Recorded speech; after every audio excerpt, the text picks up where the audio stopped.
aconteceu entre nós dois. Seus carinhos me deixavam louco. O nosso tempo era curto e tão pouco.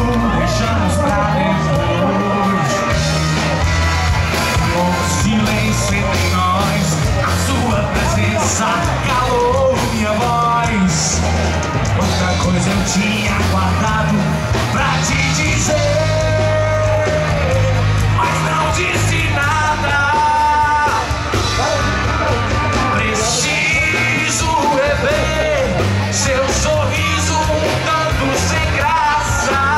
Preciso voltar mais uma vez com você lá na praça,